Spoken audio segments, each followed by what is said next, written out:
And there's a lot of cats swimming in the same ocean, and it's real congested, and it's tough out there for any single band. But from the beginning, we started making records for ourselves, and if they tripped our trigger, we turn everybody on to them, and it really hasn't changed at all. Welcome to the Here to Zen Podcast, your new home for music, entertainment, and more. Take a break, kick back, and check out what we can bring to you.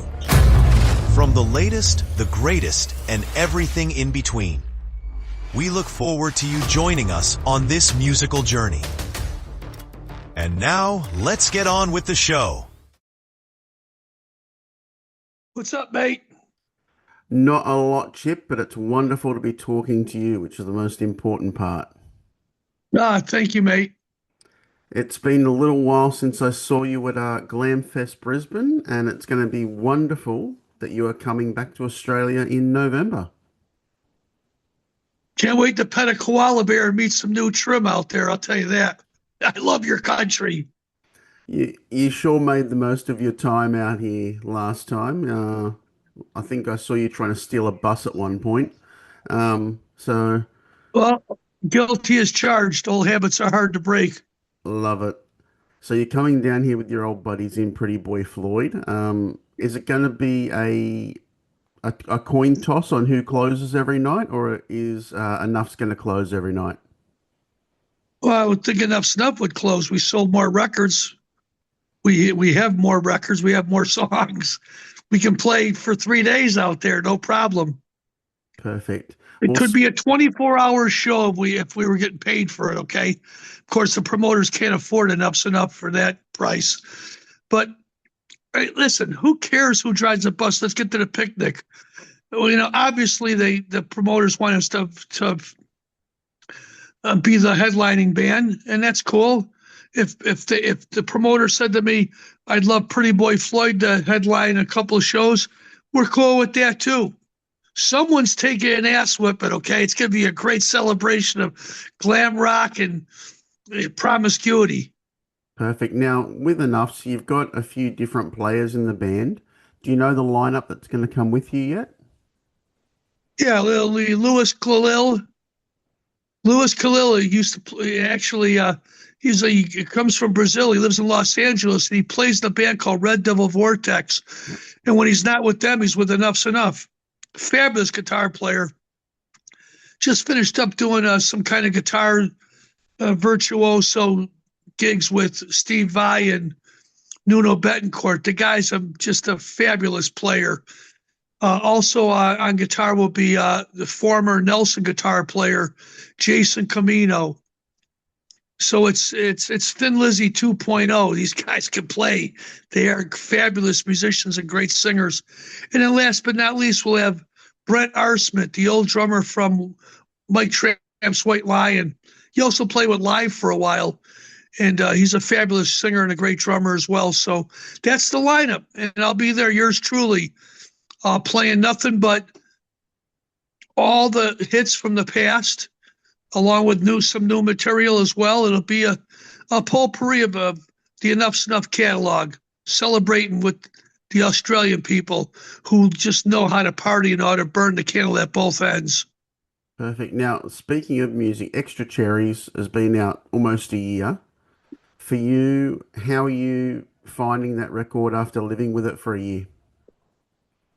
Well, I think Cleopatra's done a great job promoting the record. Amanda over at ABC has been terrific. We got a great team. It's a day and age. It's not like it used to be in the old days with MTV and VH1 and all the great places that would play our music. And always we'd be at Howard Stern every other week, or the Man Cow Show, yep, or doing those big radio things with Johnny Dare and around the country. It's a different. We're older now. There's a lot more bands out there. We have the advent of social media. And there's a lot of cats swimming in the same ocean, and it's real congested, and it's tough out there for any single band. But from the beginning, we started making records for ourselves, And if they tripped our trigger, we turn everybody on to them. And it really hasn't changed at all. It'd be nice if there was a movie producer or somebody out there, a director that says, hey, I want the songs for the next Disney movie or some huge TV show, because that certainly would elevate the band's perception. But we make great records every year. That's my attitude. And we put them out there and we share them with the diehard fans. And there's millions of people that get our stuff on, or they can hear our music on Spotify and Deezer and the Apple Play and all those different networks. But man, nothing more important than going out and bringing the show live to the people, playing these songs they remember from the old days of MTV in front of you. Nobody backstage like a U2 concert where there's 4 or 5 guys helping out the band, which is fine. I have nothing as bad to say about that. But it's 4 guys, that's it, essentially on stage, kicking ass every single night and taking prisoners. Well, I can certainly vouch for that because, as I said, you were here for Glamfest, so you were probably no more than 3 feet in front of most of the crowd in Brisbane because it was a very small venue, and when you can hear the sound of a bass player's boot smacking on the stage as he grooves along to the music, you know it's live because you feel that vibration. So is that something that's always going to be so important to you, is bringing that air, that vibration, that sound to the people? Well, I certainly like pushing air, that's for sure. And those big SVT amps and the Mesa Boogie amplifiers and the big drums, they've always gave me a rig, so to speak. Dressed to the right, by the way, if anybody's interested.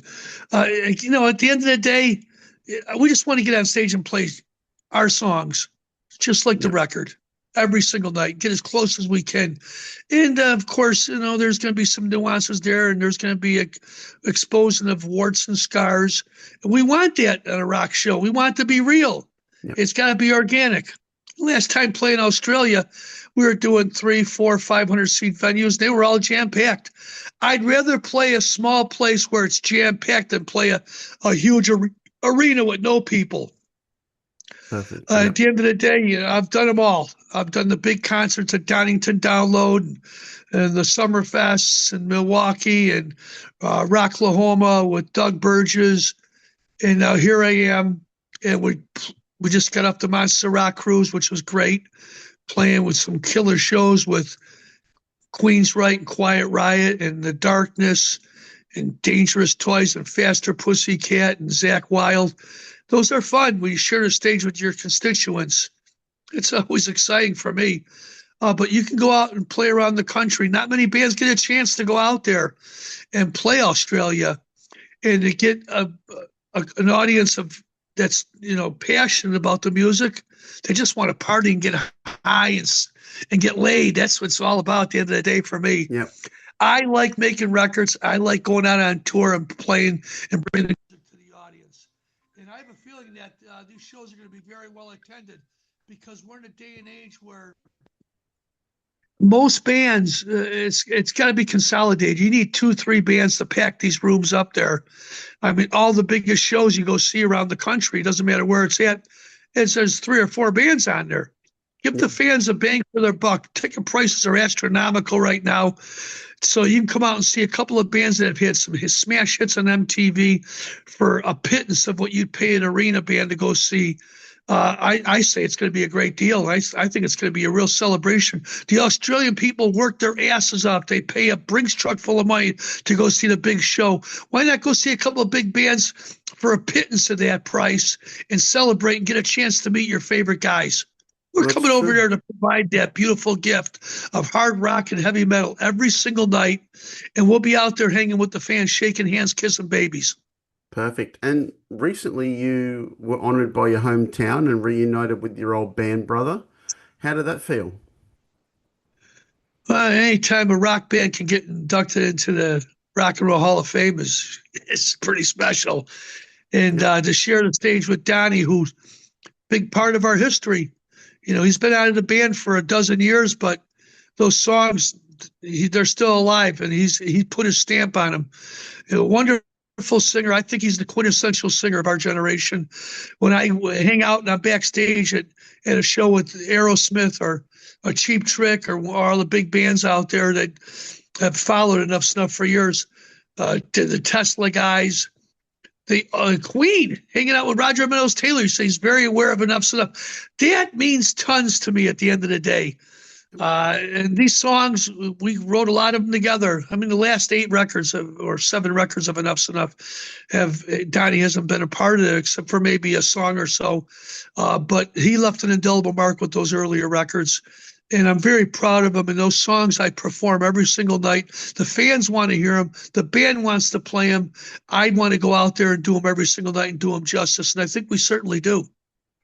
You certainly do. Now, I've got to ask, whenever I'm doing an interview, I love to just, do a bit of a deep dive. Is it true that Jakey Lee was in Enuff Z'Nuff for a hot minute? Jakey Lee came down and played with Enuff Z'Nuff on our album Dissonance. We did it in Las Vegas. The engineer was Vinny Castaldo, who also played drums on that record. Fabulous player, great producer. And we co-produced the record with him, Donnie and I. And in the beginning of the record, at the time, John Carl Monaco was in the band. And Johnny Monaco did a wonderful job at Enuff Z'Nuff. He's a great singer, wonderful guitar player. But the personalities obviously didn't mesh in the studio. He was always very cantankerous toward Donnie and I writing all the songs. And he knew they were great songs, or he wouldn't have been in the band. He wouldn't have been playing them. And Donnie always said, he goes, DeMonico would kill his family just to be able to write a song as good as us. I thought it was pretty funny. It's probably true. But Monaco, in the middle of the beginning of the recordings, him and Donnie got in a tussle. And a few words were said, and he picked up his guitar and left the studio. So it was just Enuff Z'Nuff as a 3-piece while we were making that record. We had no record deal or anything at the time. We were hemorrhaging. We were going through all kinds of different problems. With Herbie Herbert left us and Bob Brigham, so we had no management. We had a new manager that jumped on board. And his name was Ryan Johnson. He used to manage Adler from Guns N' Roses. And he's the one who put us in the studio. He paid for everything.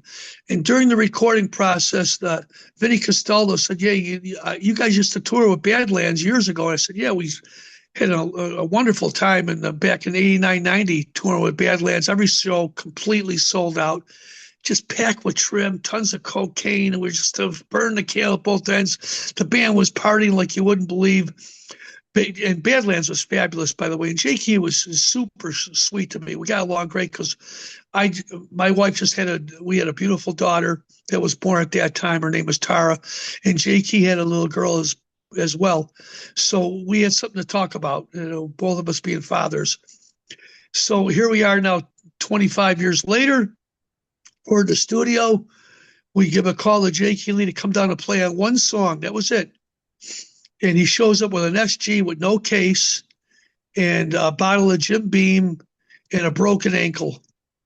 He plays the first song and he goes, man, I can listen to you and Donnie sing and play all day.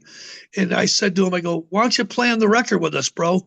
We got all these songs here. We don't have any money, but we'll give you a point on the record. And the point now, obviously, the record sold 1 million copies. Jake Healy would have made a Brinks truck full of Jimmy Boos. But he ended up playing on the whole record. I think there's 2 songs he didn't play on. I play guitar on them because that was just more convenient. But he's on most of the album of Enuff Z'Nuff Dissonance. And then I call a friend of mine who was in the record business now. I said, I'm looking for a deal. I can't find any labels that'll bite right now because the Black Cloud is following Enuff Z'Nuff. And he said, let me make some phone calls, and called me the next day and says, I got Japan. They want the record for $30K. So I was able to pay the record off. It was great.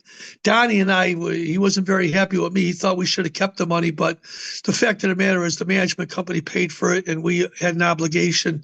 And I'm an honorable musician and a person, so I come from good stock. I'd like to believe my mother and father brought me up well, and we paid the bill. Donnie and I made $1,000 on that record a piece. That was it, and worked our ass off on it. But the record did come out, and it got great reviews.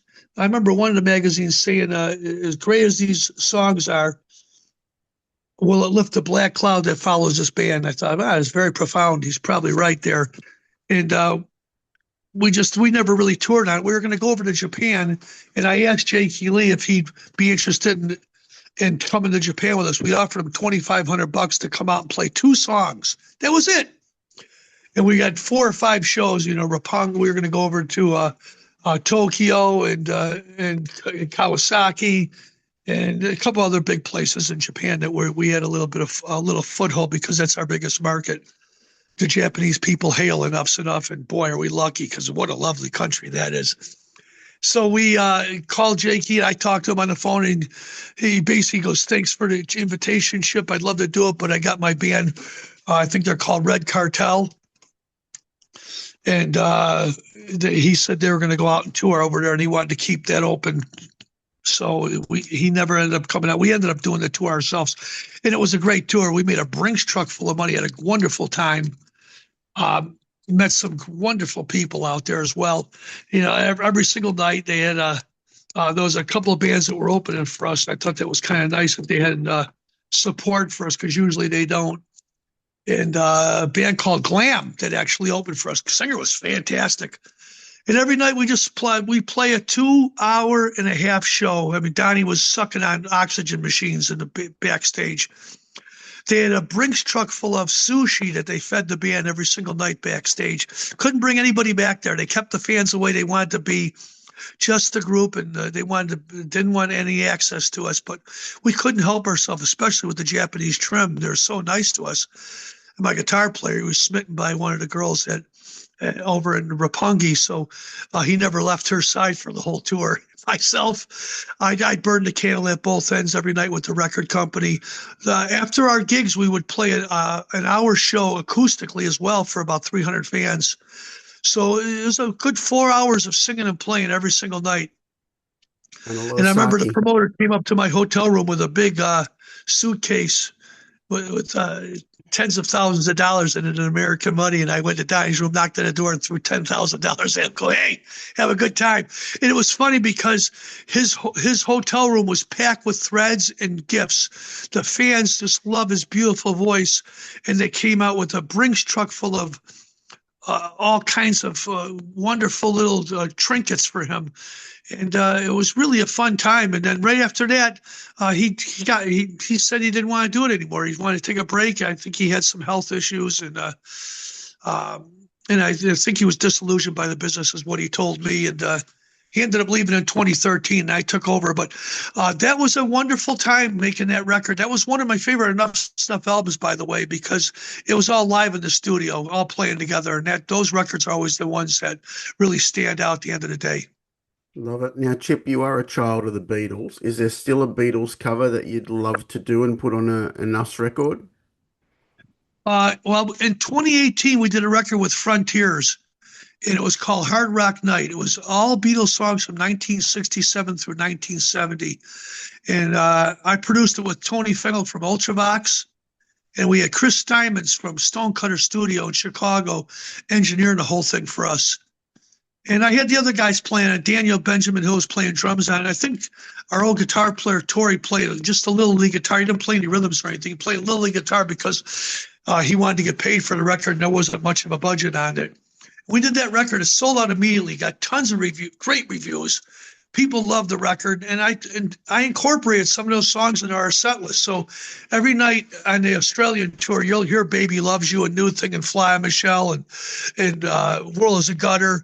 And, the classics of EnuffZ'Nuff from our first couple albums. Maybe we'll do Love Train off of Animals, Human Intelligence. We'll do some stuff off a Diamond Boy record, perhaps. And even something off the new album, Xtra Cherries. But you're going to get some of those Beatles songs every single night, because Jet, an old McCartney standard, great one to play. Live and Let Die off the motion picture, Mission Impossible, that's in the set. Maybe Eleanor Rigby, maybe A Little Help from My Friends.